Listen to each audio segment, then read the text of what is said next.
சரி, ப்ளஸ் வந்து இப்போ கோச்சாரப்படி கிரகங்களுடைய நிலையெல்லாம் இருக்கு இல்லையா, ராகுவோட நிலை, சனியோட நிலை, அதே மாதிரி வந்து பார்த்தீங்கன்னா அந்த குரு வந்து இப்போ பயிற்சியாகி அவர் ராசியிலேயே இருக்கார். இப்போ பார்த்துருப்பீங்க, உச்சம் பெற்றிருக்கிறார் வர குரு. அதுவும் கடக ராசிக்கெல்லாம் வந்து குரு பகவான் யோகாதிபதி என்று சொல்லக்கூடிய ஒரு நிலைமையில் இருக்காங்க.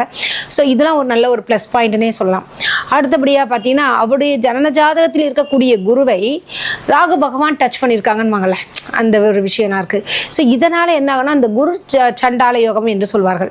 குரு சண்டால யோகம் என்றாலே, சண்டாலா அப்படின்றது ஒரு விஷயம் இருக்கும், இன்னும் நிறையா அப்படின்வாங்கல்ல, நிறைய பிரச்சனைகள் வரும், இன்னும் நிறைய பிரச்சனைகள் வரும். ஆனாலும் அதை வந்து பீட் அடிக்கக்கூடிய அளவிற்கு ரொம்ப அருமையாகவே இருக்குன்னு சொல்லாங்க. எப்படி பார்த்தாலும் வந்து பார்த்தீங்கன்னா இப்போ அவருக்கு வந்து அந்த குரு புத்தி ஓடிட்டு இருக்கு இல்லையா, குரு வந்து கடகராசிக்கும் சரி லக்னத்திற்கும் சரி யோகாதிபதி ஒன்று சொல்லலாம்.